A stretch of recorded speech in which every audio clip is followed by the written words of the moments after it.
Is it working? I think it is. Okay, good. So my first question is for Valor California. In preventing sexual violence in California and supporting survivors, has Valor ever seen any pushback or resistance to institutions supporting your mission? That kind To of makes sense. date, absolutely.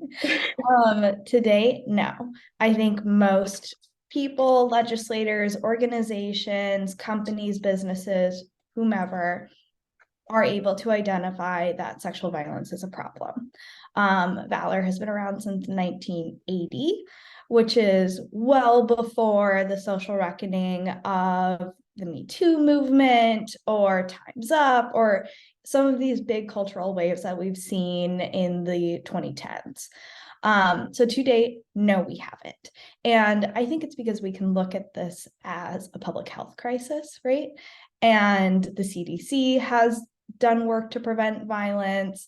There are really large entities that are on board and know that we all need to work to prevent sexual violence. So as far as I know, Valor hasn't. I will also say I have only been with Valor for about 5 months. So I haven't been around long enough to really know if there are historical pushbacks. Thank you for that answer. It was so good. So my next question is for Valor's policy and legislation on the website, you mentioned advance equity, eradication oppression, and prevent sexual violence. What is the role of oppression in sexual and domestic violence, and how does Valor practice this awareness in their continuing sexual and domestic violence fights? Wow, that's a great question. Yes. So Valor's work is rooted in advancing equity and ending sexual violence. So every decision that we make from a policy lens, from an educational lens, training, whatever we do, we come back to that because that's at the core, that's the foundation of our organization. So when we're making these big decisions, we look at, how does oppression overlap with sexual violence? We know folks in the LGBTQ community experience sexual violence at higher rates than those not in the LGBTQ community. We know Black and Brown folks also experience sexual violence at higher rates and are less likely to be connected to resources and be able to support their healing journey. And this is, it's a system that's been built against certain folks. So Valor wants to step in and kind of break that down, right? And make sure that everyone who experiences this really awful, harmful thing is able to recover. On the flip side, we are not a direct service provider. So a lot of our policy work, our prevention work, the top level work that we do as a national organization, and we also represent the 83 rape crisis programs in California. We're making sure that we're setting that foundation so that way we can say, this is how it's been, here's where it's going, and address the changes in this culture, in this movement, in this field to really make sure that we are working towards advancing equity while also ending sexual violence. Thank you. That was such a beautiful answer. So another question is, I know Valor has multiple types of programs such as LEAP, Ralliance, PRIA, and Bridge. And so all of these programs focus on populations that tend to be ignored in our society that are also most at risk for sexual violence. And so can you elaborate? Well, you kind of did in your earlier answer, but what is the importance on emphasizing supporting care and advocacy for minority groups in the movement to end sexual violence? Absolutely. I will speak specifically to some of the detention center work that we're doing. Though we have so many incredible programs, like our LEAP is our leadership program for women of color, and we do a lot of detention center work. We do campus work. We're all over the place. But I'll tell you a little bit of a story. So a few weeks ago, me, our CEO, and two other Valor staff members got to go tour a state prison in Vacaville, California. And we were able to speak with people inside, spend all day with them, walk around. They gave us a tour of the detention center.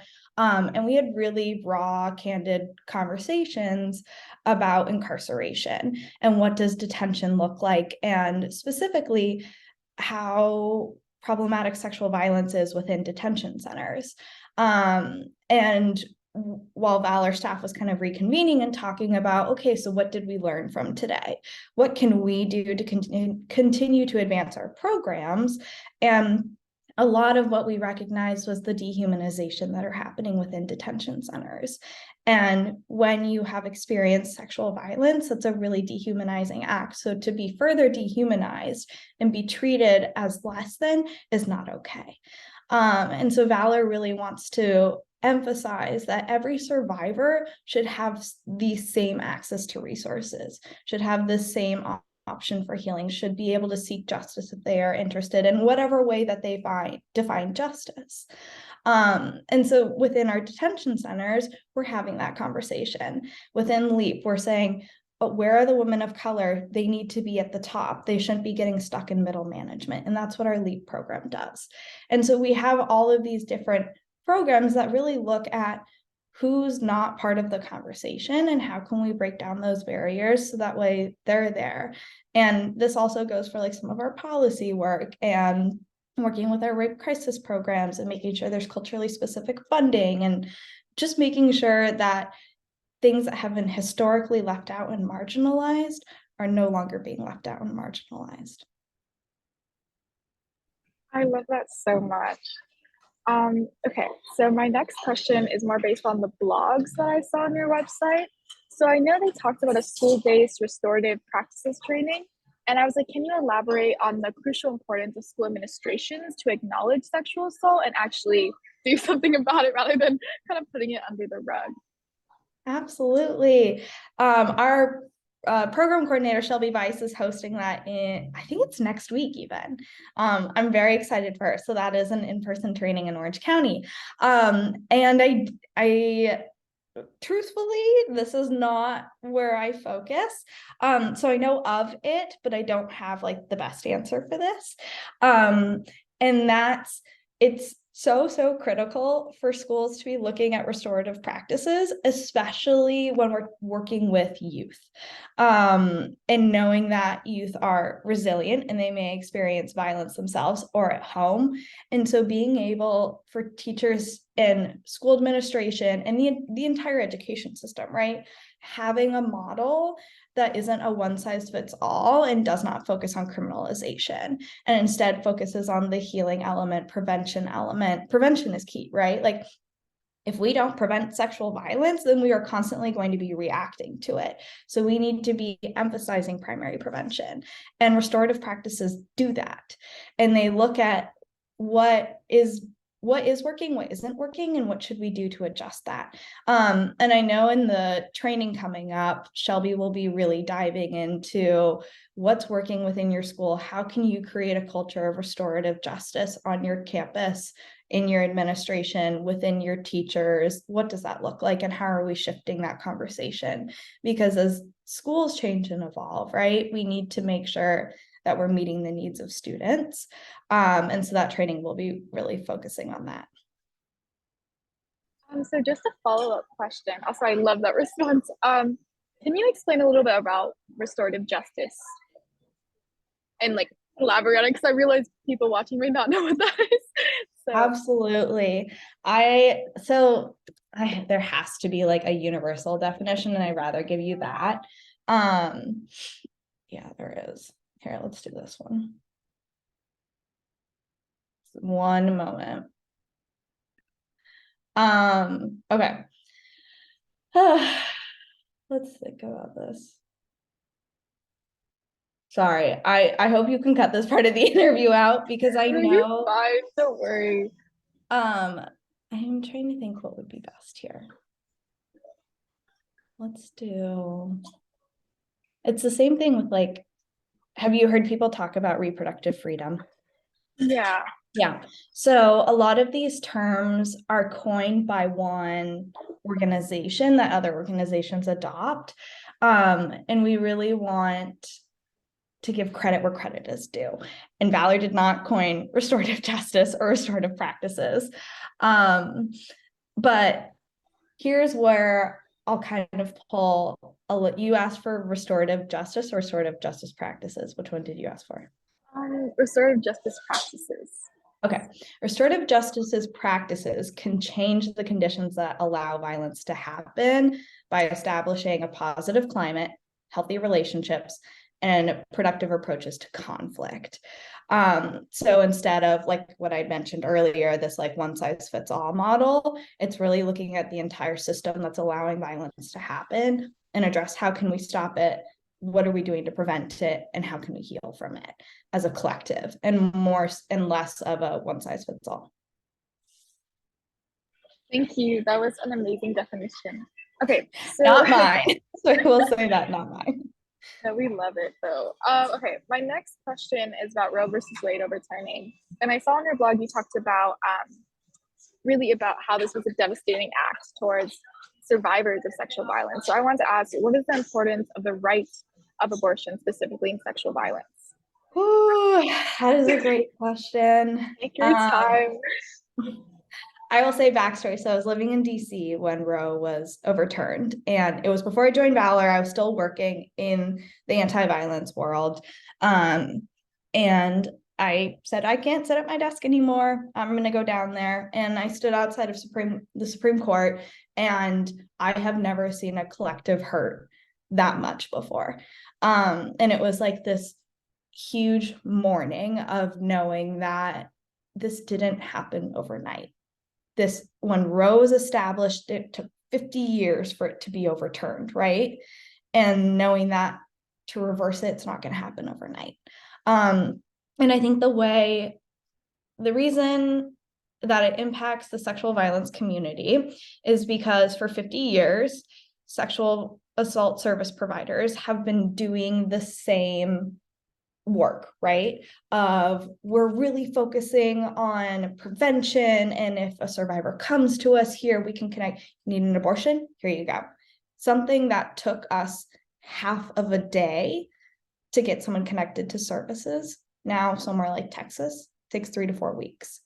And so it really changes the model of sexual assault response.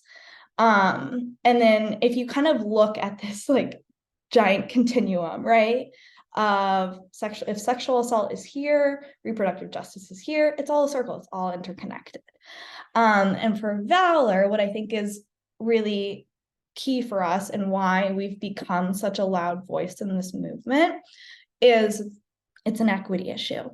And when you take away an individual's opportunity, then you're tying their hands behind their back, and you're not allowing them to fully engage in a society. And by forcing someone to become a parent, whether they are ready or not ready, or by forcing someone to carry pregnancy to the end, 10 months, whatever term you want to use, that's forcing them to engage in something that they don't want to be engaged to. It's forced choice, when we are certainly not in the business of forced choice. And then I also think on a larger scale is like when you look at sexual violence prevention and reproductive justice, you're also talking about economic justice and birth justice and opportunity to get an education, to fully engage in a career. Like you can't have or some people maybe, but like for some people, it's really hard to have a fully established career if they're being forced to be a parent when they don't want to be a parent. So overall, like the Dobbs decision to overturn Roe v. Wade was a huge loss for a lot of people in this field, and especially for those in the sexual violence field, because it's something that maybe we've become comfortable with having around, and now we have to change the way that we engage in our work, and we need to start showing up for those in the reproductive justice field. And it will take a long time to establish a federal baseline protection, or at least overturn the Dobbs decision. And I'm optimistic that it'll happen at some point. I think you have to be optimistic to work in any type of anti-violence or social justice field. And I really do hope that you and I will see a day where we have access to abortion and contraception again.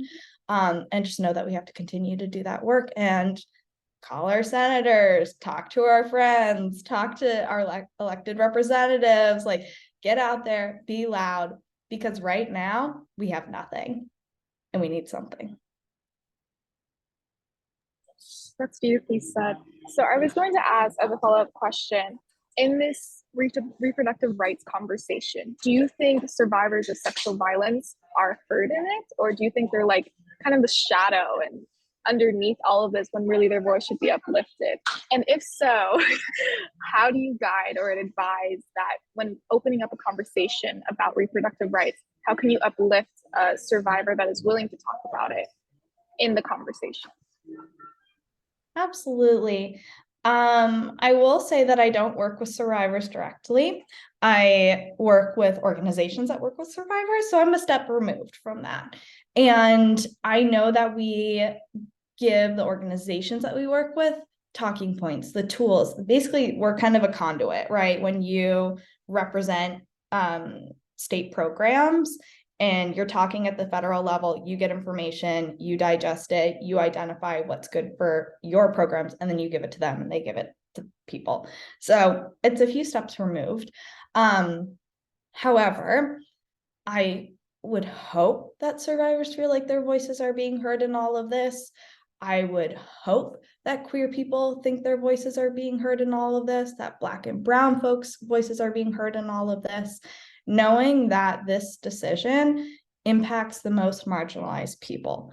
And survivors can fall into that category, queer people fall into that category, Black and brown people fall into that category, so on and so forth. And so it's important for those of us who are in a position of power, right? Like someone like myself who does public policy work day in and day out, to recognize that and give voice to those people, give a platform to people, basically just elevate voices of those who are most impacted by this decision. And basically it's a message in using your privilege, right? Like use your privilege to elevate voices and to make sure that when you're having these conversations about what it looks like to restore Roe or anything else, right, that you're recognizing who needs to be at the table and who's not. So I would hope survivors continue to be heard. I would hope anyone, right, anyone who's young, young people 18 through 25 need Roe. So I just think it's so important to continue to have these conversations. And gosh, I cannot wait for the day that Roe is restored. So true, me too. So next is, I was gonna ask, what's in the blog, it says specifically about Roe versus Wade, it says we will continue to build solidarity across movements to advance equity. And can you elaborate really on how Valor has used equity to broaden movements and become inclusive towards voices that can be times excluded in sexual violence conversations, and how sexual violence can be prevented in certain atmospheres? Absolutely. Let me know if it's like, if I need to deconstruct certain questions, because I feel like they're very long. No problem. And if you feel like I don't answer it, let me know. So let's think about this. Okay, from a partnership building perspective, right? Like, I think, this is hard to say, but it has to be said. I think that the sexual violence field got comfortable and they were used to having Roe around. Like I mentioned earlier, that what used to take an afternoon to get someone to a reproductive care clinic now maybe takes 3 to 4 weeks. And so I think that one of the biggest challenges for the sexual violence field right now is flexing that muscle and learning how to have these conversations, learning how to speak the reproductive justice speak, and learning how to build partnerships with organizations that maybe historically we haven't shown up for them. And so it's coming up and saying, I'm sorry, and I'm ready to work with you. What can I do? How can I mobilize? Who should I call? I am here to work with you because our work is so interconnected. And then from a Valor's advancing equity perspective is at Valor, we have conversations frequently about who does not have access, right? Especially within reproductive justice, like who doesn't have access? There are 27 states right now with abortion bans in effect. It's 22 million people of reproductive age who do not have access to reproductive care, which is insane. And so it's thinking about, okay, well, maybe there's an organization in Alabama who could use our help right now, who could use our capacity to mobilize, who recognizes that we're a sexual violence agency that cares about restoring reproductive justice. And so by Valor stepping in and saying, this is what we prioritize, right? Like, we know that reproductive justice and the work to achieve it and restore reproductive rights is its own entity. However, we can't have an end to sexual violence without reproductive justice. We can't have an end to sexual violence without economic justice, without healthcare justice, without access to education, and without access to food, right? And I think that's where it's really important to consider, what does equity really mean? And that's where it comes into play, that we can't end sexual violence without advancing equity. So true. I love that. Okay, so one of my last questions is, how are you dealing with sometimes how certain conversations have become so stigmatized, really dealing with sex and sexual consent? So when you're dealing with these programs, the constant politicization and polarization of Roe versus Wade or Planned Parenthood or even abortions, what advice does Valor give us to really create advocacy around this that doesn't revolve around specific political parties, but rather creating a united front against sexual violence? Absolutely.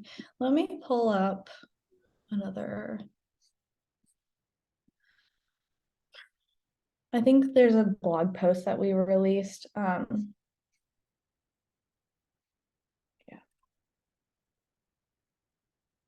I'm going to give you this language. So specifically, what we tend to recognize in a lot of these conversations is that they're rooted in equity. And ending sexual violence is rooted in equity. Restoring reproductive rights is rooted in equity, and so on and so forth. So that is kind of key in all of this. And when you're saying, like, this is an equity issue, we cannot be forcing births or taking away access or so on and so forth, knowing that by making decisions that are harmful to people, you are harming a larger movement. And one decision that might not seem that bad could actually be really bad. And so I think it's about prioritizing communities, especially communities that have been harmed consistently, and using those talking points to say, look, we are all invested in the well-being of other people, in the well-being of ourselves, in the well-being of communities. And so by us saying this is an equity issue and we need to be showing up and we need to be using our space to recognize that this is important, then that helps soften some edges. And don't get me wrong, it's not all roses all the time. There have been times that it, especially, not especially, but while working at Valor, where I've run into issues with someone who maybe doesn't see eye to eye with what Valor is doing. And that's fine. You're entitled to your opinion and to the work that you're doing. And this is the work that Valor deeply believes in.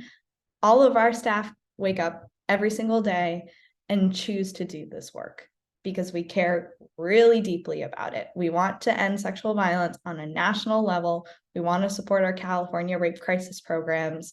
We want to make this state and this nation a healthier, safer place for people to live and thrive. And there are going to be people who disagree with valor, and that's okay. And there are also going to be people who are some of our biggest advocates, and that's also great. So at the end of the day, it can be tough work, and that's okay. That's beautiful. Okay, so another question I have for you is I saw on Valor's website there was a lot of branches and opportunities for advocates to get involved. So I was wondering if you can explain or elaborate on what opportunities are great for youth to get involved, and a different question you can go over later, but what is really an obligation of all of us to take our part in the fight against ending sexual violence? Absolutely. We have quite a few upcoming trainings that are happening. So do you want me to like send any of the links to you, or what would be easiest? I know that, yeah, go ahead. Oh, whatever's easiest for you. If you send the links out, that is perfectly fine. Okay. A lot of these trainings are for adults, so I will say that, and a lot of them are for direct service providers. But we have a lot of work coming up with like our immigration work, our detention center stuff, the restorative school-based practices training, and a lot of that is for adults.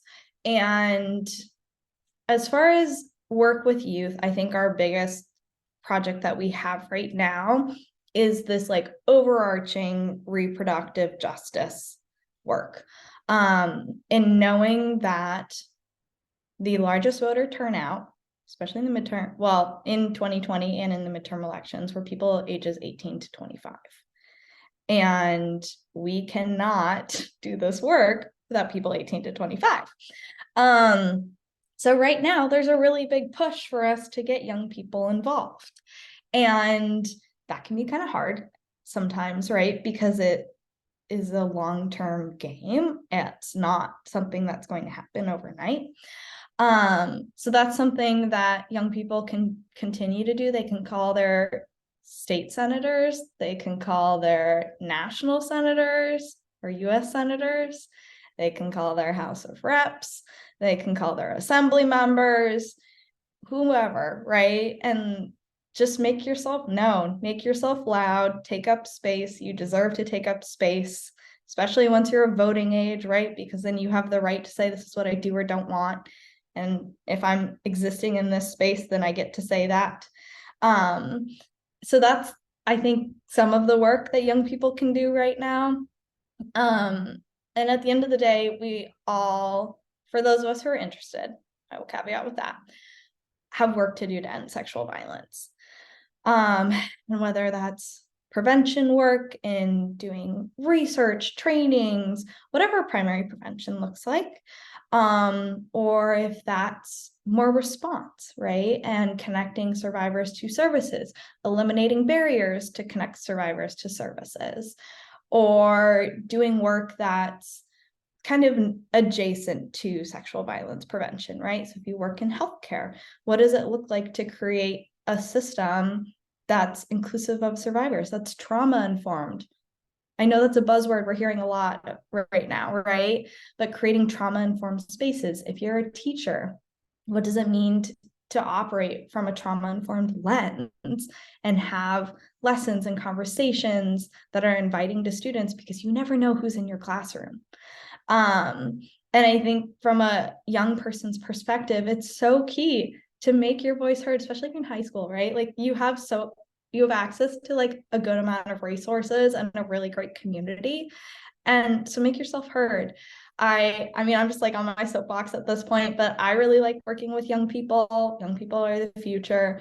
And, you know, there are really, really phenomenal giants in the anti-sexual violence field. I will even say my boss, David Lee, he's a deputy director at Valor. Tomorrow's his 18th anniversary at Valor, just at Valor. He has been working in this field since 1980. Like, talk about a giant, someone who has done really phenomenal work.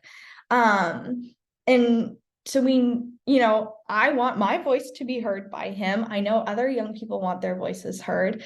And we have to just recognize that like they paved a huge path for us. Like there is no way that there would be this much conversation, that we'd be seeing movies in the theater or seeing articles published in newspapers without people who have been doing this work since the 50s, 60s, 70s, 80s, so on and so forth. And so I think it's making space for young people, and also for young people to be connecting with people who are giants in this field, and working collaboratively, right? You're not going to get anywhere by working by yourself. No, it's so true. And also, I want to say I appreciate all the work you've done and the time you've taken to talk to me and talk to all the people that will see this. But my few questions are for you. And so it's, what's really pushed you to work at Valor? I know you've been working here for 5 months, which you briefly said earlier. And so how has that 5 months been? How have you seen your growth, and how can you compare how you thought of sexual violence in the beginning before working and after? Absolutely. That's a great question. I originally became interested in the anti-sexual violence world when I was in college. By the time that I had graduated college, I had probably over 200 people disclose sexual violence to me. And at the time, was incredibly unprepared to handle that kind of information, and very frequently referred to campus resources. But that was kind of my first entry into recognizing what a widespread pandemic, for lack of a better word, sexual violence is. And it's a public health crisis. So with that kind of sparked my interest in working in this field. Prior to working at Valor, I was working for a national organization that did violence prevention in sport. And I knew deep down that I always wanted to work for Valor.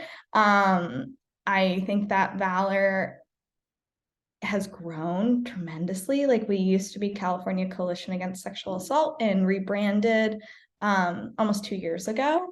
And with that, we've kind of taken on this whole new meaning of what does it really mean to end sexual violence? And I just love where Valor is heading, and the conversations that we have, and the people that we work with. The staff here is amazing, and they're so smart, and they're engaging, and they're asking critical questions, and they're really thinking long term about what does this mean to end sexual violence.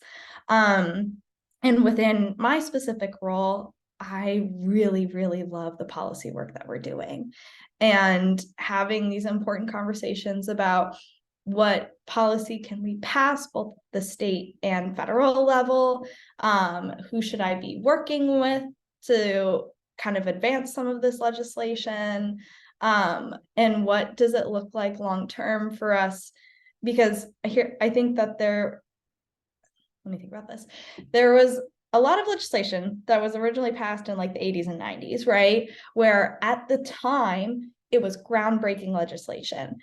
A lot of it focused on criminalization, which now this field is moving in kind of an anti-criminalization lens. And so now it's saying, yes, this is where the field was a few years ago. However, the field is a changing field. It's a movement, right? Like, it's going to constantly ebb and flow. And so some of our policy is now looking at something that maybe we haven't touched in about 20 to 30 years. And Valor's been a part of all of that stuff, right? Like, we had staff who went to the Violence Against Women Act reauthorization signing at the White House, like our CEO and our deputy director and our old policy person got to go. And so it's just really incredible to see the direction that Valor is heading in, that I get to be part of it, knowing that we really, really are working towards ending sexual violence in a way that is healing and equitable and focused on everyone's well-being, right? And really making sure that we are caring deeply about our larger community. Yes, that was beautiful. So we are near the end because you have answered all of my very long and lengthy questions. So thank you. But again, I appreciate all the work you do and Valor does for California and for national and state legislation against or ending sexual violence. So thank you. I will stop the recording now. And Um, how do I do this? Okay.